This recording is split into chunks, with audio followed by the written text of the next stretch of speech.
In 2004, a heinous murder case shocked China at Yunnan University. A promising student from a prestigious university, a senior on the verge of stepping into society to embrace a bright future, brutally murdered 4 of his classmates in the dormitory over a few mocking remarks.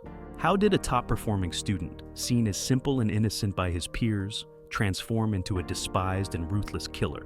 Today we delve into the analysis of the Ma Jiajue case, where he tragically ended the lives of his classmates. Ma Jiajue was born on May 4, 1981, into a poor family in Binzhou County, Nanning City, Guangxi Province. His parents struggled immensely to raise him. Due to his family's poverty, Ma grew up with a deep sense of inferiority. Wherever he went, he felt self-conscious about his appearance and humble background. In 1994, Ma enrolled at Binzhou Middle School. Initially, his academic performance was mediocre, and he was placed in a middle-tier class. However, during the first midterm exams in junior high, he achieved first place in his grade. From then on, his grades consistently ranked among the top. He even won second prize in a national physics competition. Teachers and classmates recognized him as a diligent and hard-working student. In 1997, Ma was admitted to Binyang High School, one of Guangxi's 16 key high schools. Most of his classmates came from urban areas, and students like Ma from poor rural families were rare. It was during this time that Ma's perspective on the world began to shift. His family's poverty created an overwhelming sense of inferiority, which deeply affected his confidence. His grades slipped, and in a class of over 70 students, he often ranked below 50. Feeling increasingly hopeless, Ma developed a give-up-on-everything mindset. For the first 2.5 years of high school, he muddled through life aimlessly, occasionally buying a couple of beers to drink alone in his dormitory to ease his frustration. In November 1999, Ma Jiajue left school without informing anyone and traveled 50 kilometers to Guigang City.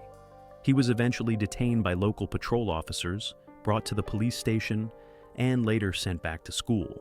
He never disclosed his purpose or intentions for going to Guigang.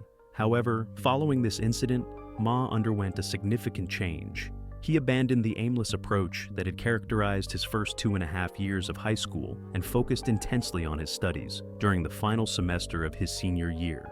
His efforts paid off, as his exam scores soared from near the bottom to ranking 4th in his class. In 2000, Ma was successfully admitted to Yunnan University, the best school in the province, and enrolled in its prestigious biotechnology program. With his high exam scores, Ma could have attended more prestigious universities, such as Wuhan University or Harbin Institute of Technology. However, he chose Yunnan University because it was closer to home, and the tuition and living expenses were more affordable. In September 2000, Ma began his undergraduate studies at Yunnan University's School of Biochemistry. His tuition fees were pieced together by his parents borrowing from various sources, leaving him and his family burdened with over 10,000 RMB in debt. Determined not to add to his family's financial struggles, Ma lived frugally, often eating just steamed buns for meals, and sometimes surviving on just 1 bun a day. At the beginning of his freshman year, Ma, usually quiet and reserved, tried to overcome his introverted nature and integrate into university life. However, due to his long-standing inferiority complex and withdrawn personality, he struggled to connect with his peers. His hypersensitivity often led him to misinterpret others' casual laughter as mocking him, which deepened his feelings of inadequacy. During his entire time at university, Ma never bought new clothes and stayed on campus during summer and winter breaks to work part-time jobs. Because of his introversion and feelings of inferiority, Ma never formed any close friendships during college. However, he generally got along well with his dorm mates. To pass the time, they would occasionally play cards together.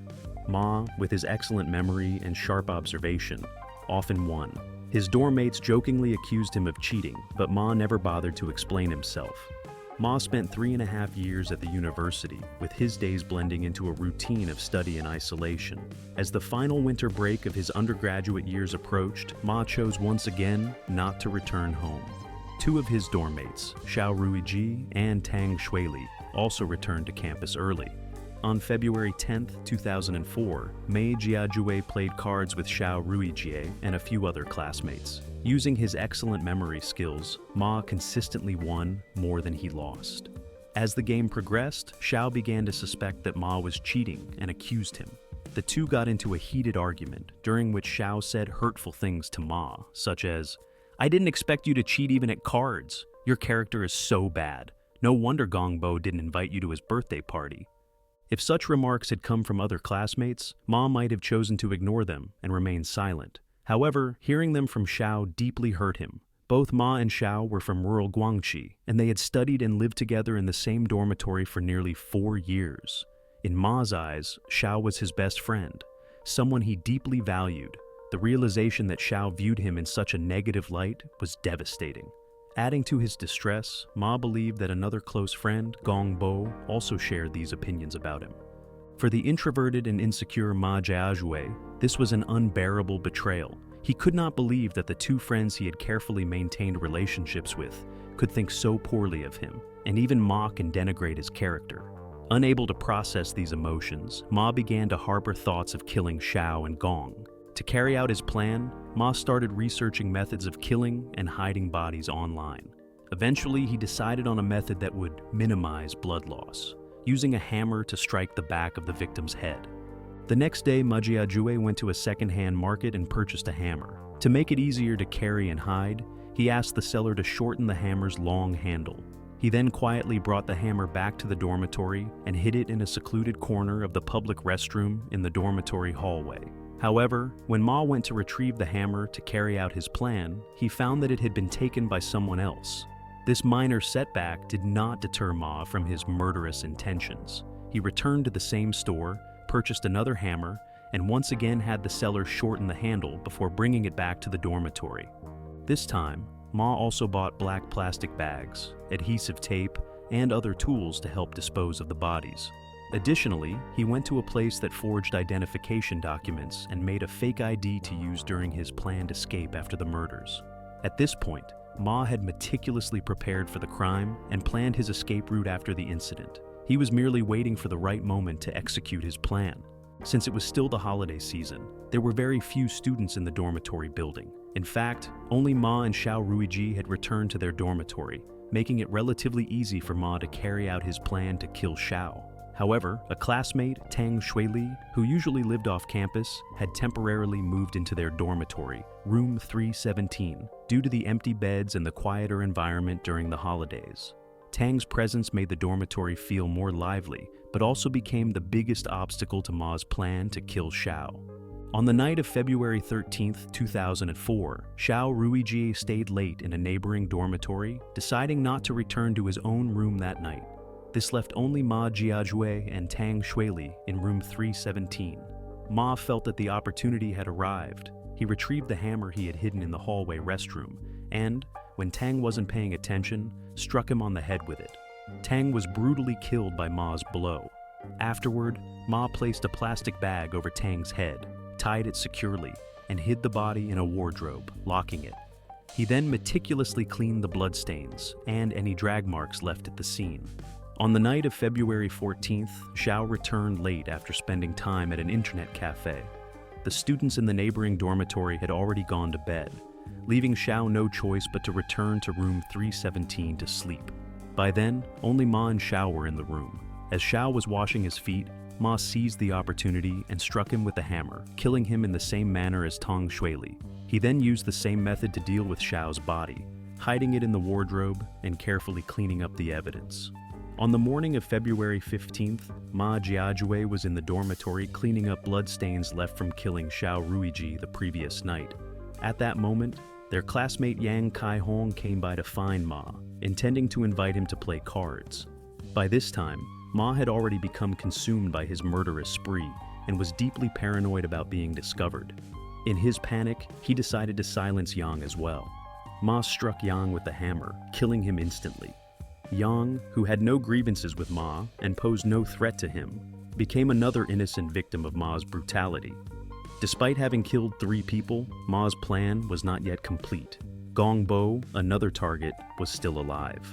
On the evening of February 15th, Ma went to Gong Bo's dormitory and lied, claiming that they needed one more player for a card game back in room 317. Gong agreed and followed Ma to the dormitory. Once there, Ma used the same method to kill Gong. striking him with a hammer and hiding his body. While Ma was cleaning up the traces of the murders in the dormitory, Lin Feng, another classmate, came looking for him. From a distance, Ma heard Lin's voice. Despite his killing spree, Ma decided not to harm Lin. According to Ma's later confession, Lin had been kind to him in the past, once buying him medicine without charging him when he was ill and taking care of him attentively. Out of gratitude, Ma chose to spare Lin. He shut the door and pretended not to be in the room. Lin, hearing no response, left, unknowingly escaping a close brush with death. The 4 classmates murdered by Ma Jiajue were all hidden in wardrobes inside the dormitory. Their heads were wrapped in black plastic bags to prevent blood from leaking, and the wardrobes were covered with newspapers and locked. Afterward, Ma fled the scene.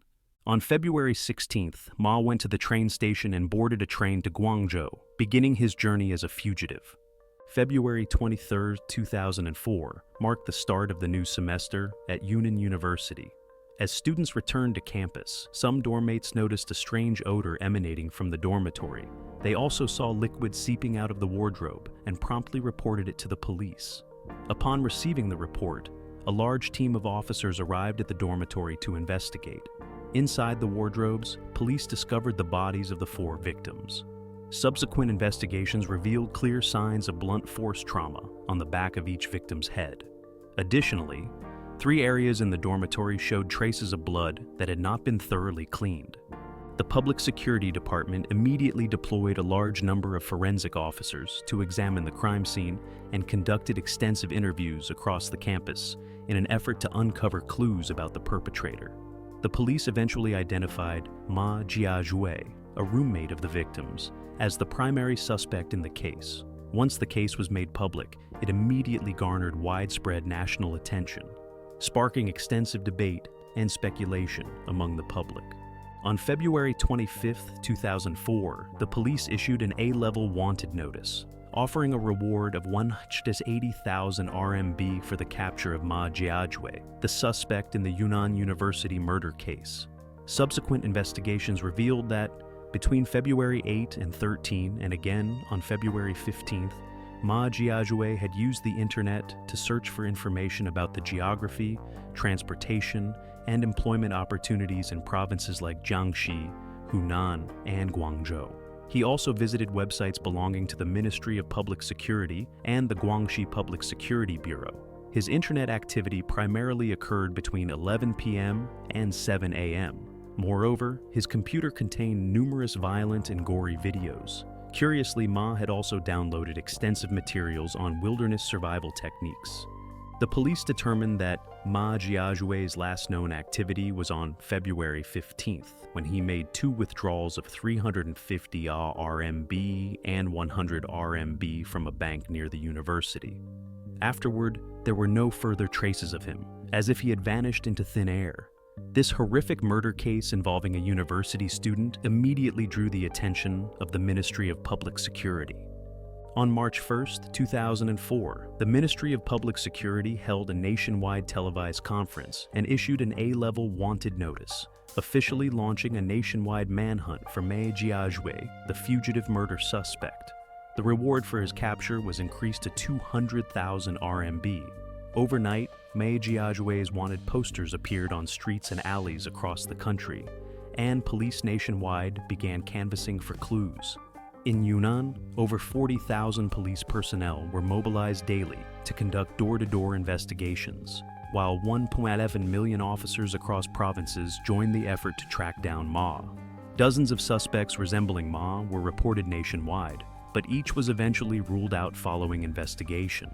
Further examination of Ma's computer revealed photographs of western regions such as Gansu and Ningxia, prompting police in Lanzhou to launch a mass investigation involving thousands of officers. However, these efforts also proved fruitless, and no leads on Ma's whereabouts emerged. On March 6, 2004, Ma Jiajue's father wrote an open letter urging his son to surrender to the authorities. The letter was published across major media outlets and websites nationwide, appealing to Ma to turn himself in after seeing it. On March 10, 2004, experts from the Ministry of Public Security reanalyzed Ma Jiajue's potential movements. They concluded that he was likely pursuing one of four possible courses of action: surviving in the wilderness, hiding with relatives, fleeing to a border city with plans to cross the national border, or committing suicide. Based on their extensive experience and clues from the case, police believed Ma Jiajue was still alive and had not left the country. Investigators ultimately drafted a possible escape route map, which indicated a high likelihood that Ma Jiajue was heading to Hainan province.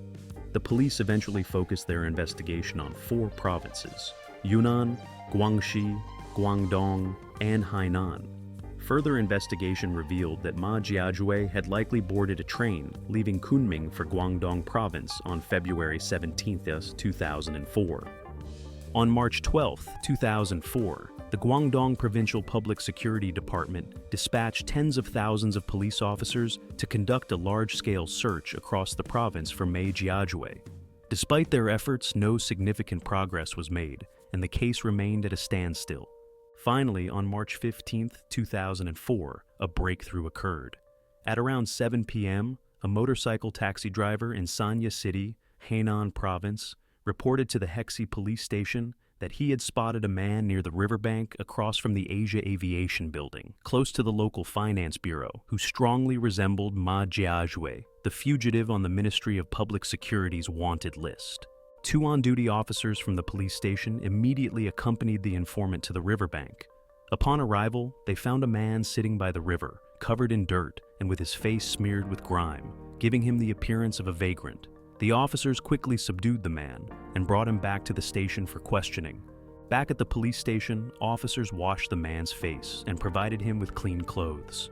During the interrogation, the man calmly admitted that he was Ma Jiajue, providing accurate details about his home address, age, and other personal information. His responses during the questioning showed that he was thinking clearly.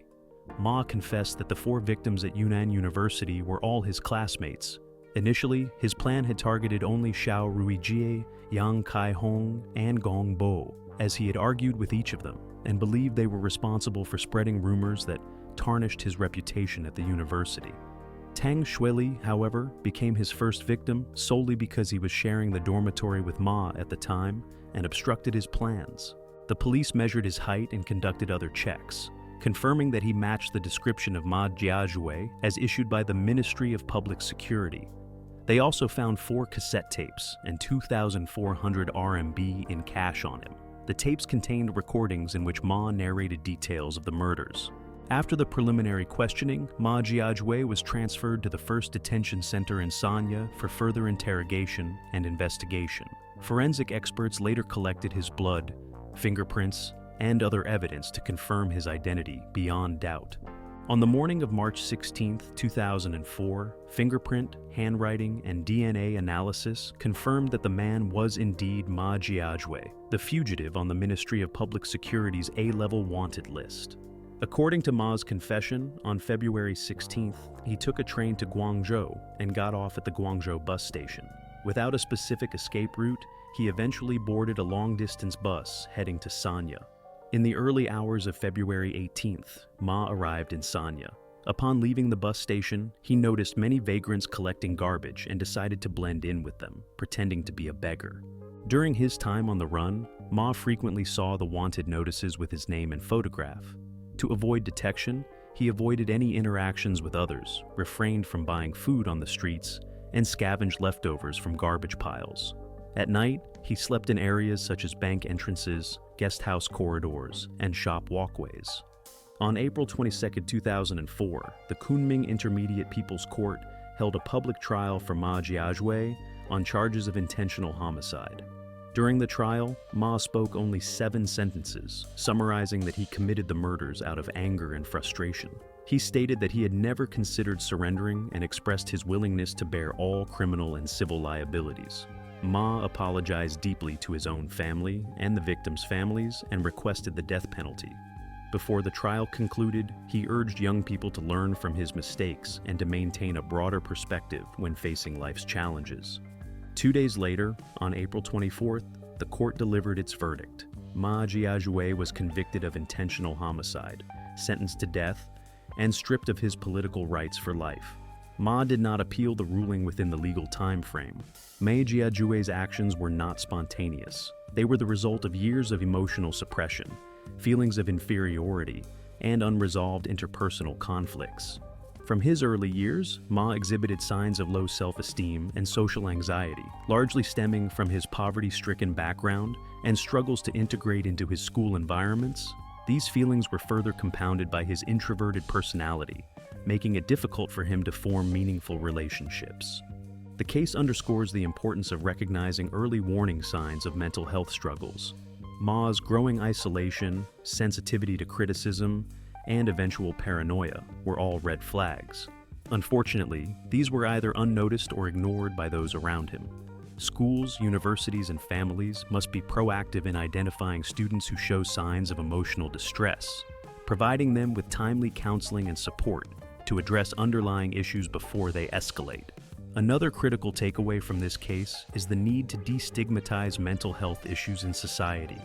In many cultures, including China's, individuals experiencing emotional or psychological difficulties may feel ashamed to seek help due to societal judgment or fear of being perceived as weak. Institutions must create environments where seeking mental health support is normalized and encouraged. Training programs for educators and students on how to identify and respond to mental health concerns can help create a culture of understanding and early intervention. While Ma Jiajue was academically gifted, his inability to cope with interpersonal conflicts revealed a lack of emotional intelligence. The education system often prioritizes academic achievement over the development of emotional and social skills, leaving students ill-equipped to navigate complex social relationships. Schools and universities should incorporate emotional intelligence training into their curricula. This includes teaching students how to manage their emotions, communicate effectively, and resolve conflicts constructively. Programs focused on empathy, active listening, and problem-solving can empower individuals to handle challenging situations without resorting to violence or other harmful behaviors. Ma's feelings of exclusion and rejection played a significant role in his psychological deterioration. Despite his academic accomplishments, he struggled to fit into his university environment and felt alienated by his peers. The case highlights the importance of fostering inclusive and supportive communities within educational institutions. Schools and universities should create opportunities for students from diverse backgrounds to connect, share experiences, and build meaningful relationships. Mentorship programs, peer support groups, and extracurricular activities can help reduce social isolation and create a sense of belonging. Ma's story is a testament to the profound psychological toll that poverty can take on an individual. Growing up in a poor rural family, Ma internalized feelings of inadequacy and inferiority. These feelings followed him into his university life, where he struggled to afford basic necessities and often felt looked down upon by his wealthier peers. Educational institutions should recognize the unique challenges faced by students from disadvantaged backgrounds and provide targeted support. This can include financial assistance, counseling services, and mentorship programs to help such students navigate the pressures of academic life without feeling alienated or inferior. The Ma Jiajue case also underscores the need to promote equality within higher education. Universities should strive to create environments where students from all socioeconomic backgrounds feel equally valued and respected. Awareness campaigns, sensitivity training, and policies aimed at reducing economic disparities can help create a more inclusive campus culture. The conflict between Ma and his classmates, particularly the hurtful comments made during card games, was a major trigger for the murders. This highlights the importance of teaching individuals how to address conflicts constructively. Open communication and the ability to express grievances without fear of judgment are crucial for resolving misunderstandings and preventing resentment from festering. Universities and schools can offer workshops or courses on conflict resolution, equipping students with tools to navigate disagreements in a healthy and constructive manner. Encouraging mediation and dialogue between individuals in conflict can prevent small disputes from escalating into larger issues. The case also draws attention to the dynamics of bullying and exclusion among peers. Even seemingly minor comments or actions can have profound effects on someone who is already struggling emotionally. educational institutions must adopt zero-tolerance policies for bullying and create systems for students to report such behavior safely and anonymously. By fostering a culture of respect and inclusion, schools can mitigate the risk of conflicts escalating into violence. Ma's descent into violence could have been prevented if he had access to a strong network of support. Families, friends, educators, and community members all play a role in identifying and supporting individuals who may be at risk of harming themselves or others. Society must prioritize the creation of accessible mental health services, mentorship opportunities, and community support networks. By providing individuals with avenues to express their feelings and seek help, communities can address potential crises before they occur. The Ma Jiajue case sparked national conversations about mental health, social isolation, and the pressures of academic life. Media outlets, educators, and policymakers should use such cases as opportunities to raise awareness and educate the public about these issues. Thoughtful, compassionate discussions can help reduce stigma and encourage individuals to seek help when needed. Policymakers and educational institutions must recognize that student well-being is as important as academic performance. Allocating resources toward mental health services, financial aid programs, and initiatives promoting social inclusion is essential for creating a safe and supportive educational environment. The case also raises questions about campus security and the effectiveness of reporting mechanisms. Universities should implement systems that allow students to report concerns about their peers' behavior, ensuring timely intervention in potentially dangerous situations. Training staff to recognize warning signs of violence and providing clear protocols for addressing such concerns can enhance campus safety.